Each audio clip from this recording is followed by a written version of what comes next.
ಸರಿ, ನಾವು ಎಲ್ರಿಗೂ ಅಣ್ಣವ್ರ ನೋಡುವಂಥ ಭಾಗ್ಯ ಸಿಗಲ್ಲ. ಈಗ ಎಷ್ಟೋ ಜನ ಅಣ್ಣವ್ರನ್ನ ಟಿ ವಿಲಿ ನೋಡಿರೋದಷ್ಟೇ, ಅವ್ರ ಎದುರುಗಡೆ ಯಾರೂ ನೋಡೇ ಇಲ್ಲ ಅವ್ರನ್ನ.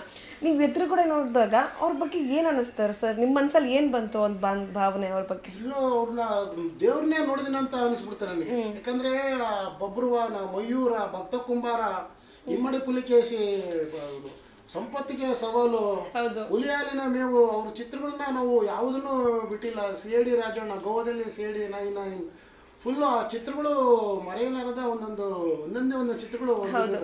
ಅವ್ರು ನೋಡಿದಾಗ ಎಲ್ಲೋ ಒಂದು ಕಡೆಗೆ ರಾಜ್ಕುಮಾರ್ ಸರ್ ನೋಡಿದ್ದೆ ನನ್ನ ಜನ್ಮ ಸಾರ್ಥಕ ಆಯ್ತು ಅನ್ನೋ ಮಟ್ಟಕ್ಕೆ ಆಗ್ಲೇ ಆಗೋಗ್ಬಿಟ್ಟಿತ್ತು. ಯಾಕಂದರೆ ಈಗಿನ ಥರ ಸೋಷಿಯಲ್ ಮೀಡಿಯಾ ಟಿ ವಿಗಳು ಯಾವುದೂ ಇರಲಿಲ್ಲ. ಅವಾಗ ಡಾಕ್ಟರ್ ರಾಜ್ಕುಮಾರ್ ಸರ್ ಅಂದರೆ ಅದು ಒಂಥರ ನಮಗೆಲ್ಲ ದೇವರೇ ಆಗಿ, ಹಾಗೆ ನನಗೆ ಒಂಥರ ಭಾವನೆ ಬಂದಿತ್ತು.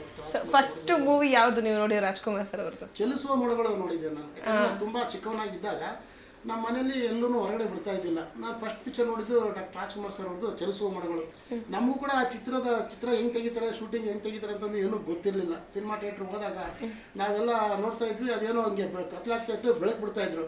ನಾವೇನು ಅಂದ್ಕೊಂಡಿದ್ವಿ, ಆ ಸಿನಿಮಾ ಬಂದಾಗ ಫಸ್ಟ್ ಎಕ್ಸ್ಪೀರಿಯೆನ್ಸು ಚಲಿಸುವ ಮೊಡಗಳು ಬಂದಾಗ ಅಲ್ಲಿ ಡಾಕ್ಟರ್ ರಾಜ್ಕುಮಾರ್ ಸರ್ ನಮ್ಮ ಕಣ್ಣು ಮುಂದೆ ಅಭಿನಯಿಸ್ತಾರೆ ಅನ್ಕೊಂಡ್ಬಿಟ್ಟಿದ್ವಿ. ನಾನು ಸಿನಿಮಾ ನೋಡಿದ ತಕ್ಷಣನೇ, ಸಿನಿಮಾ ಲೈಟೆಲ್ಲ ಆಫ್ ಆಗಿ ಸಿನಿಮಾ ಬಿಟ್ಟ ತಕ್ಷಣ ನಾನು ಓಡ್ ಬಂದ್ಬಿಟ್ಟು ಥಿಯೇಟ್ರ್ ಹಿಂದಗಡೆ ಬಂದು ಹುಡುಕ್ತಾ ಇದ್ದೆ ಎಲ್ಲೋದ್ರು ಅಂತ. ಹೌದು, ಅದು ಕೂಡ ಒಂದು ಫಸ್ಟ್ ಎಕ್ಸ್ಪೀರಿಯನ್ಸ್. ಫಸ್ಟ್ ಪಿಕ್ಚರ್ ನೋಡ್ಬಿಟ್ಟು ಪಿಕ್ಚರ್ ಬಿಟ್ಟ ತಕ್ಷಣ ಟಾಕೀಸಿಂದ ಓಡಬಿಟ್ಟು ಆ ಸ್ಕ್ರೀನ್ ಇರುತ್ತಲ್ಲ, ಆ ಸ್ಕ್ರೀನಿಂದ ಓಡೋಗಿ ಹುಡುಕ್ತಾ ಇದ್ದೆ, ಎಲ್ಲಿದ್ದಾರೆ ಇವರು ಹುಡುಕ್ಬೇಕು ಅಂತಂದ್ರೆ. ಈ ಥರದ್ದು ನಾನು ಚಿಕ್ಕವನು ಆಗಿ ಫಿಲಮ್ ನೋಡಿದಾಗ ಒಂದು ಹೊಸ ಎಕ್ಸ್ಪೀರಿಯನ್ಸ್ ಚಲಿಸುವ ಮೋಡಗಳು.